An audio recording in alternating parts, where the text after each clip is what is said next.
My goodness, am I going to miss the choir this summer? But you'll be back in the fall. Rest up this summer. It really is such a treat to have our choir with us on Sunday mornings, and they deserve to be celebrated every Sunday, but especially this Sunday. Please join us after the service. We, the people of the United States of America, got some looks of like, oh God, let's run for the door. Some looks of like, yeah, it's Memorial Day weekend, patriotism. Now, it is going to be a little bit of a political sermon today. And I'm not usually a fan of politics and political sermons. But, did you say I am? But several weeks ago, I was having coffee with a colleague in the Denver Presbytery. And she asked me, she goes, what are you going to do this political divisive year, 2024? It's an election year. How are you going to teach? How are you going to preach? And if I'm being quite honest, I kind of was taken aback by her question because I was like, well, I honestly hadn't thought about that. Because here's the thing. I often live in like this spiritual la-la land bubble. Not to say that I'm not human and I'm high and holy. No, I'm very, very human. But I really do attempt to see the world through the spiritual lens. So much so that it's a fault that when things of this world happen, as they do, sometimes it knocks me down. And I go, oh my gosh, why is this happening? My husband and I watch the news together and I'm like, oh, this is devastating. And my husband's like, yeah, it's devastating, but if you paid attention to history and the patterns of politics and the patterns of the world, this actually makes a lot of sense about what's going on. So today we dive into a little bit of politics. It's going to get uncomfortable, but church, we are called to get uncomfortable at times. I once heard a pastor friend of mine say that if you're preaching a sermon, you should be able to preach it in the United States anywhere, just as much as you should be able to preach it in a third world country anywhere, because that'll be the universal truth of the gospel. Now, that's a beautiful statement, and I love it. And to some extent, I agree with it, but I also know that we, the people of America, we, the church of America, are called to be responsible, to be accountable, to be where our feet are, to speak to the climate of the world that we live in around us. So it would be quite foolish of me not to talk about politics in today's sermon. But we come to this beautiful passage, this remarkable passage in the Gospel of Mark. And it's about commandments. It's about law. There's a lot of politics in this sacred text that we read, right? There's a lot of political issues that Jesus did address. And then there's this question of like, well, what's the greatest commandment that we should follow? Jesus says, okay, love the Lord your God with all your heart, your soul, your mind, and your strength. And to that, the disciples all said, well, yeah, that makes sense. We know this one. But then he added a second commandment and said, love your neighbor as yourself. Today's sermon is a spirit of compassion. We're in this Pentecost sermon series of sacred earth, sacred worth. And today we're going to talk about a spirit of compassion. Because I believe politics is really just an attempt. Either side is attempting to define and identify who is my neighbor. One side of politics may say, my neighbor is the immigrants at the border seeking another life.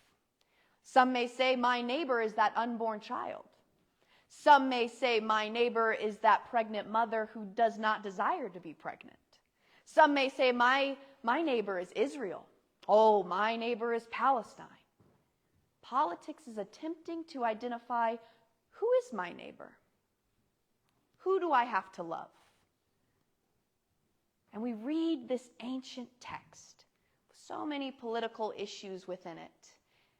And we must turn to that for our core values of what it means to be a compassionate human being. But this text was not written for the United States of America. These texts date far back before the founding of America. Our Constitution and our amendments are not found in this sacred text.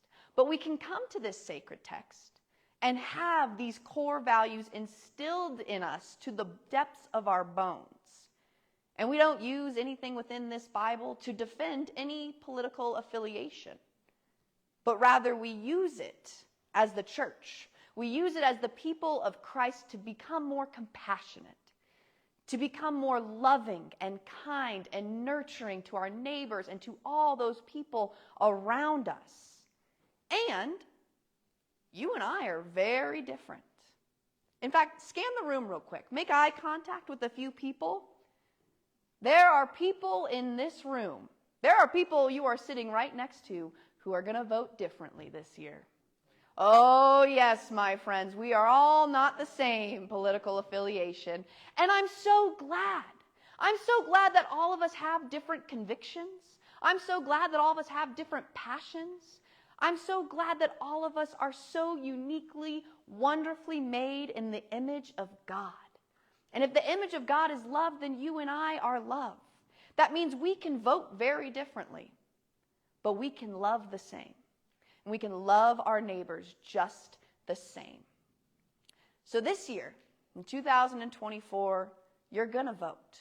You're going to vote because it's your right to vote. You're going to vote very differently than the people around you. But here's the deal. You're going to vote, and government's going to do what they want to do. And in 2025, in January, we're going to have a president, right? Some of us are going to be devastated about that president. Some of us are going to be so proud of that president.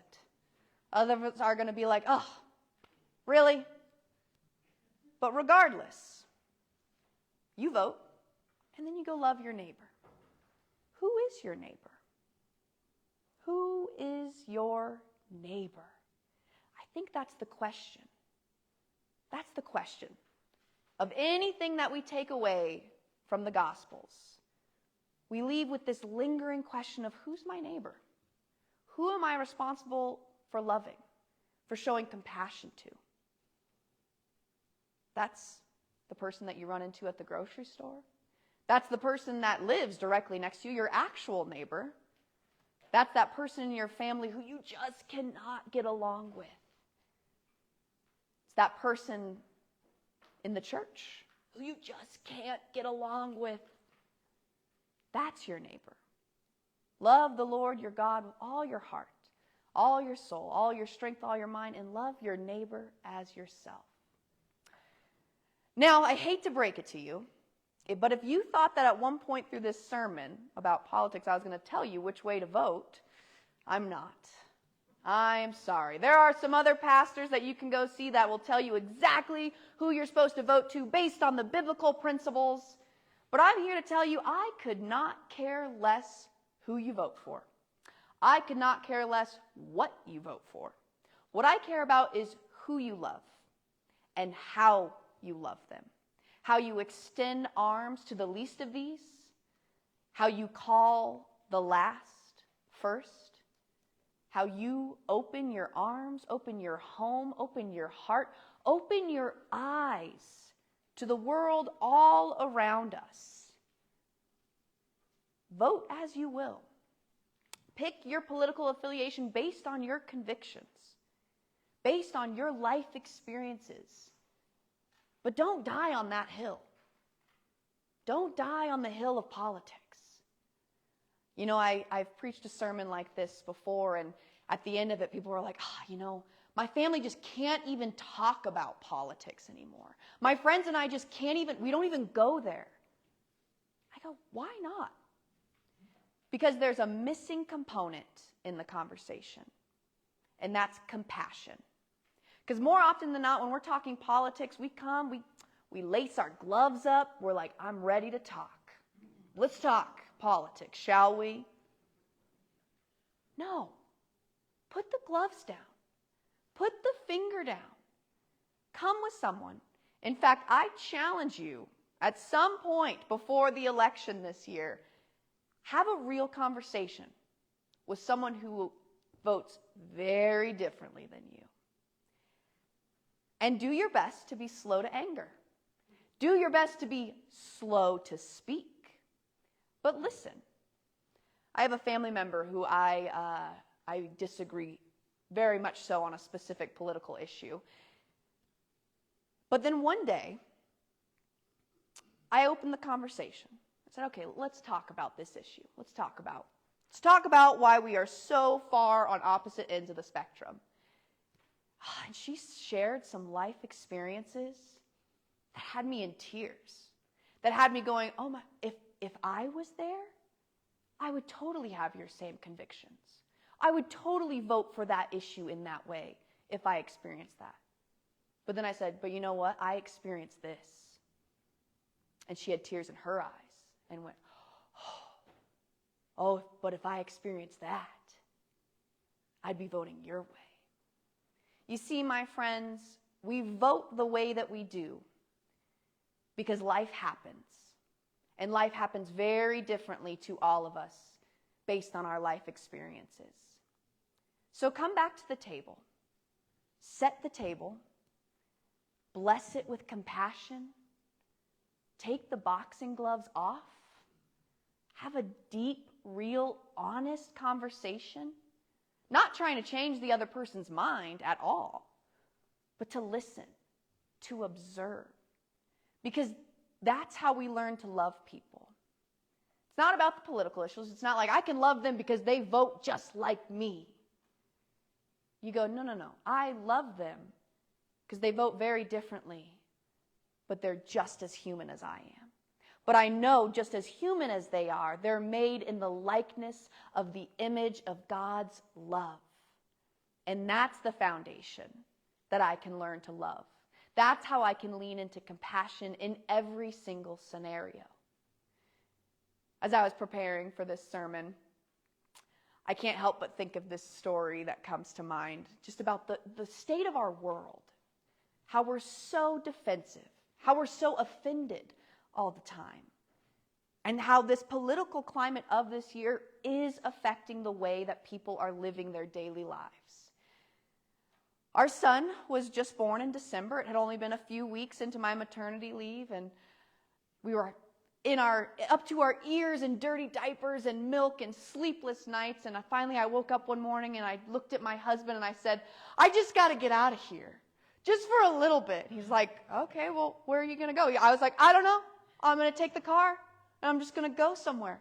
He's like, okay, good luck. So I got in the car and you know, my car did this thing that most moms will understand, that, you know, you get in your car and all of a sudden it gravitated towards the Target parking lot. It just happens. It just happens in motherhood. I don't know why I was there. And as I was turning in to pull into a parking spot, this person just left their shopping cart right where I was pulling in. And if you know me, you know my biggest pet peeve in the world is not returning your shopping cart. Because if you have the ability to use the shopping cart, you have the ability to put it back. I do not care how you vote. I care that you put your shopping cart back.